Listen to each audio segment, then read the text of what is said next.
सीधे इस वक्त आपको असम के नंदगांव लेके चलते हैं, जहां पर प्रधानमंत्री नरेंद्र मोदी संबोधित कर रहे हैं। मैं आप सब कलाकारों का धन्यवाद करता हूं। आपके प्यार के लिए, आपकी इस भावना के लिए मैं आपका आदर करता हूं। कलाकारों की ऊर्जा, खाम की थाप, सिफुंग की धून, उन मनोरम पलों ने हर किसी को मंत्र मुग्ध कर दिया। बागुरुम्बा की अनुभूति आंखों से होकर दिल में उतरती रही। असम के हमारे कलाकारों ने वाकई कमाल कर दिया। उनका परिश्रम, उनकी तैयारी, उनका तालमेल, सब कुछ बहुत अद्भुत रहा। मैं बागुरुम्बा दहौ के में शामिल सभी कलाकारों को आज फिर से एक बार बहुत बहुत बधाई दूंगा। और मैं देश भर के सोशल मीडिया इन्फ्लुएंसर को भी बधाई देता हूं। मैं कल से देख रहा हूं कि इस बोडो परंपरा का उत्तम नृत्य सोशल मीडिया पे छाया हुआ है। मुझे पूरा विश्वास है देश और दुनिया के लोग कला और संस्कृति के भारत के नजरिए को, उसकी ताकत को पहचानेंगे और इस काम को बढ़ाने वाले सभी सोशल इन्फ्लुएंसर भी बधाई के पात्र हैं। मीडिया के मित्रों के लिए वो कल का शाम का समय जरा बहुत पैक रहता है, लेकिन आज सुबह से कई टीवी मीडिया वालों ने भी इस कार्यक्रम का पुनः प्रसारण शुरू कर दिया है। आप कल्पना कर सकते हैं ये कार्यक्रम कितना भव्य रहा होगा। साथियों, पिछले वर्ष मैं जुमरई महोत्सव में भी शामिल हुआ था। इस बार मुझे माघ बिहू के अवसर पर आने का मौका मिला है। एक महीने पहले मैं विकास परियोजनाओं के लिए यहां आया था। गुवाहाटी में लोकप्रिय गोपीनाथ बरदोलोई इंटरनेशनल एयरपोर्ट का विस्तार हुआ है। मैंने उसकी नई टर्मिनल बिल्डिंग का उद्घाटन किया था। साथ ही नाम रूप में अमोनिया यूरिया कॉम्प्लेक्स की आधारशिला रखी थी। ऐसे सभी अवसरों ने भाजपा सरकार के विकास भी, विरासत भी, इस मंत्र को और मजबूत किया है। यहां कुछ बंधु चित्र लेकर के आए हैं और ऐसे खड़े हैं, थक जाएंगे। आप भेज दीजिए, मैं ले लूंगा। आप आगे कलेक्ट करवा लीजिए। एसपीजी के लोग, ऐसे जो लोग चित्र लेकर आए हैं, उनसे ले। अगर पीछे आपका आता पता लिखा होगा तो मेरी चिट्ठी जरूर आएगी। इधर भी इस तरफ भी कोई नौजवान लंबे अरसे से कंधे पे कंधा खड़ा करके खड़ा है। मैं आप सब कलाकारों का धन्यवाद करता हूं। आपके प्यार के लिए, आपकी इस भावना के लिए मैं आपका आदर करता हूं।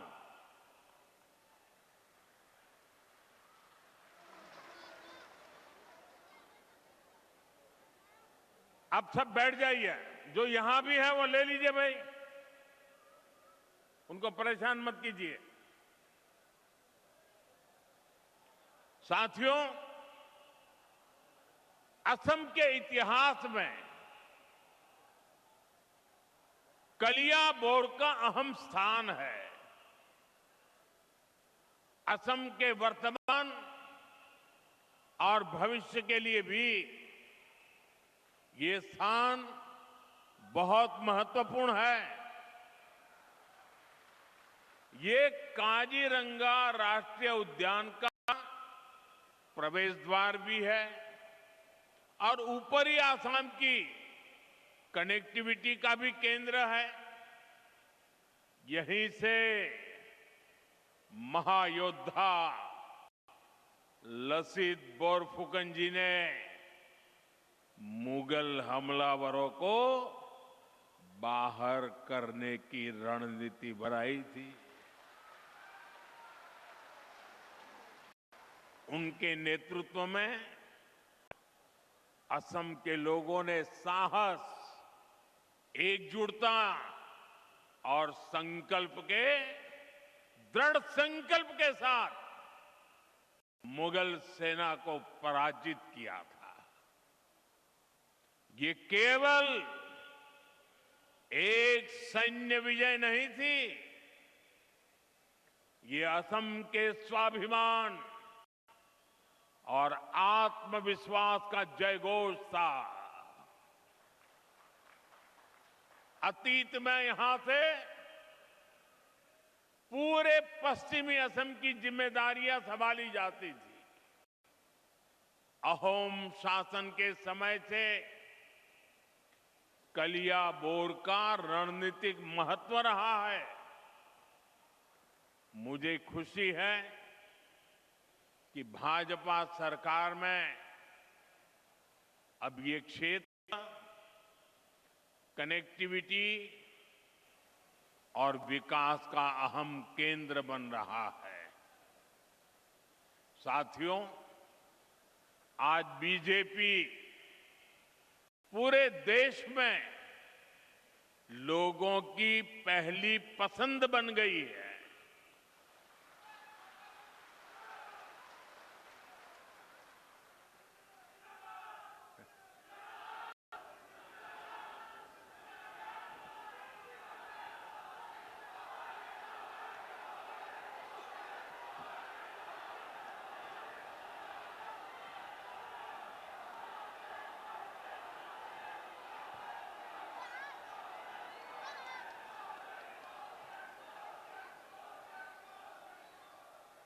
बीते 1-1.5 वर्षों से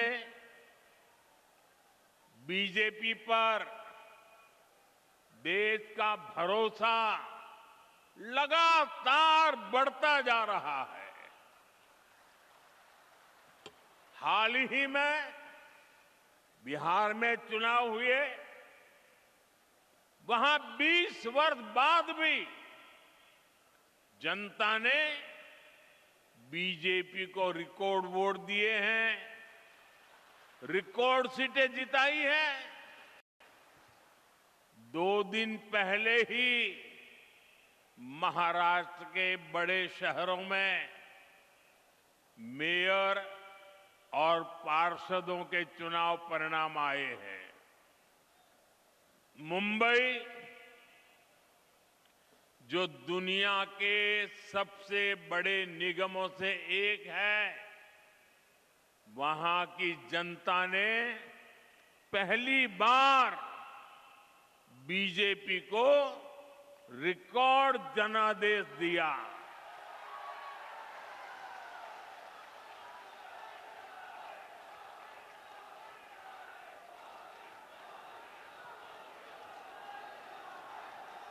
देखिए, जीत मुंबई में हो रही है, जश्न काजीरंगा में मनाया जा रहा है।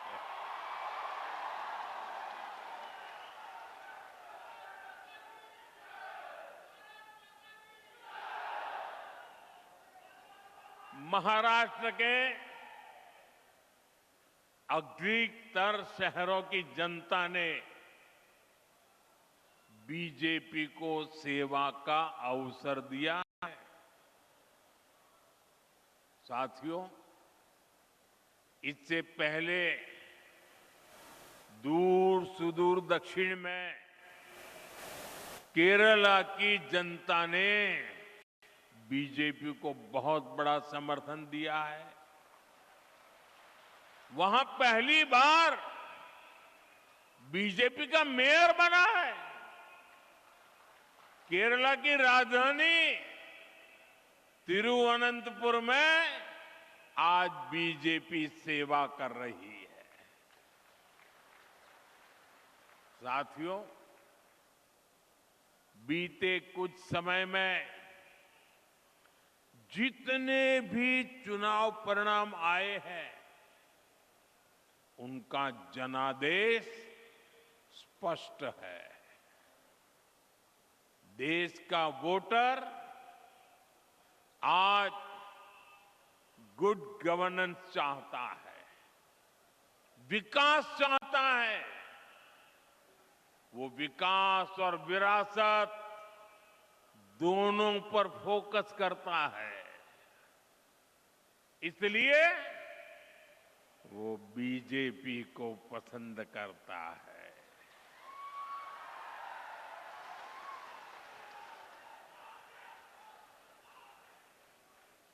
साथियों, इन चुनावों का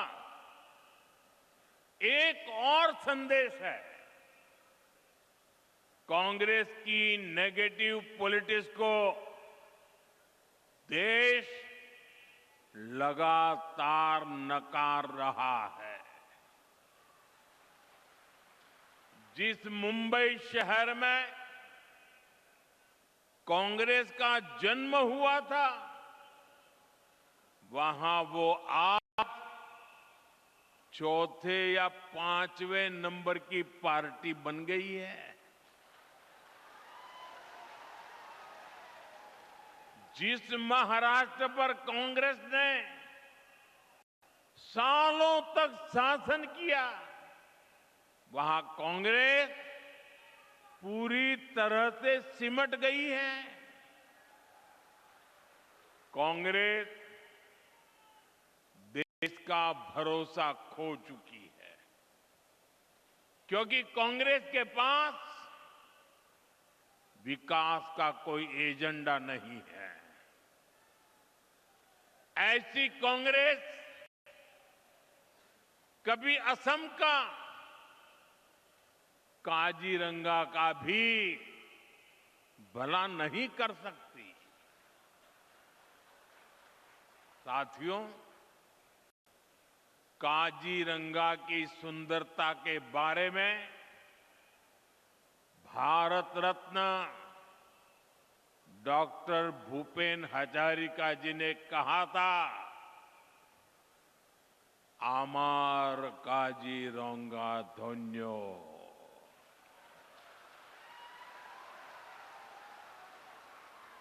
प्रकृति दुनिया कुलात खेली, आमार मौन होल पुण्यो।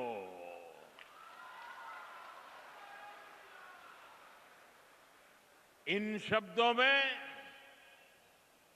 काजीरंगा के प्रति प्रेम की भावना है। साथ ही इनमें असमिया लोगों के प्रकृति से स्नेह की अभिव्यक्ति भी है। काजीरंगा केवल एक नेशनल पार्क नहीं है, काजीरंगा तो असम की आत्मा है, आत्मा।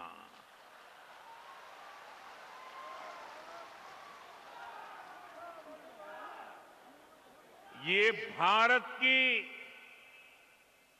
बायोडायवर्सिटी का एक अनमोल रत्न भी है। यूनेस्को ने इसे वर्ल्ड हेरिटेज साइट का दर्जा दिया है। साथियों, काजीरंगा और यहां के वन्य जीवों को बचाना केवल पर्यावरण की रक्षा नहीं है, यह असम के भविष्य और आने वाली पीढ़ियों के प्रति हमारा दायित्व भी है। और सिर्फ मोदी का नहीं, आपका भी दायित्व है। और इसी को ध्यान में रखते हुए आज असम की धरती से नए प्रोजेक्ट की शुरुआत हो रही है। इनका बहुत व्यापक प्रभाव होगा। मैं इन प्रोजेक्ट्स के लिए आपको बहुत बहुत बधाई देता हूं। साथियों, काजीरंगा एक सींग वाले राइनो का घर है।